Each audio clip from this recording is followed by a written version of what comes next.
Okay, today I've just climbed the West Butte of Guthrie East, or the Sweet Pine Hills in northern Montana, and I climbed the highest peak. It's basically a mountain, and now I'm on my way back down, and I'm hoping to run into some of my students. I know I saw two of them turn back. I know they had some time constraints, and then there were still three that were hiking. I didn't wait for them because I wanted to, when I do these climbs like this, it feels good to exert myself. And if I go too slow, I might just bag it. So I just pushed on ahead and got up there. But doing that, and it's often the case that I do that when we go on these kind of extreme outings, backcountry or mountains or whatever. I often end up alone and far out in advance in the lead, because I got strong hiking legs, and I just like to go. But it's a lonely place to be out ahead in the lead, and this is what I kind of want to talk about. Just as a quick note, something that I was thinking about on my way up and stuff. When you have an ability and maybe others can't keep up with you or can't do things the way that you're able to do it,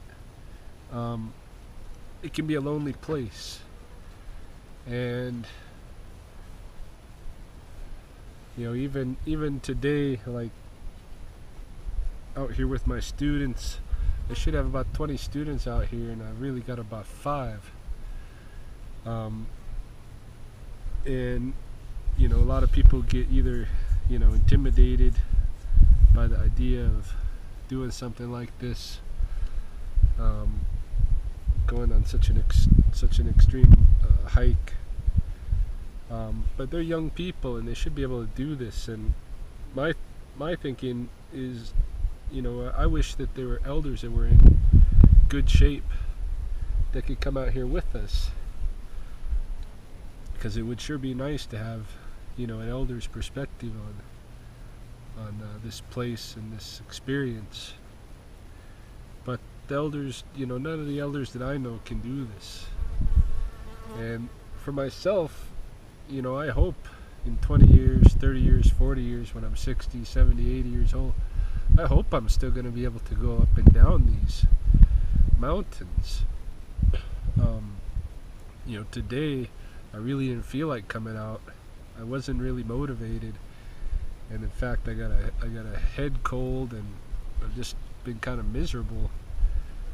Didn't get much sleep, but I still decided to come out because I wanted to experience this with my students.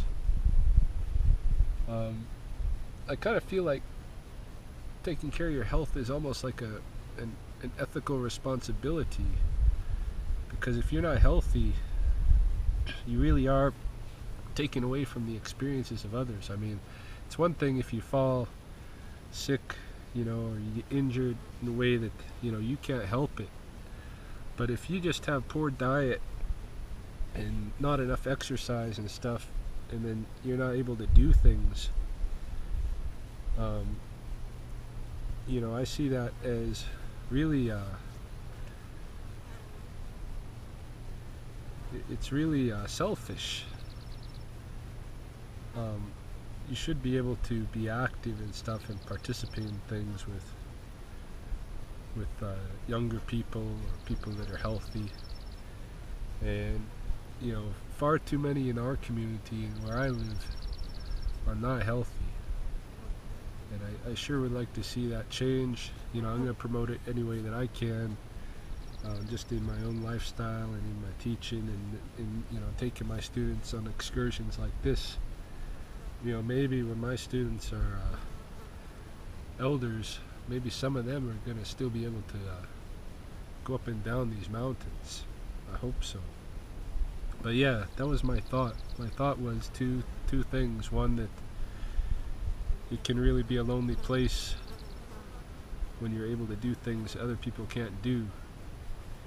And then you gotta, the challenge is how to stay motivated to do those things when you don't get to share the experience with others. At least share it fully. And the other thing was thinking that taking care of your health is an ethical responsibility, and I really think that it is, because you're taken away from the experiences of other people when you're not able to join them. So those are my thoughts, and I'm going to continue my way down the mountain.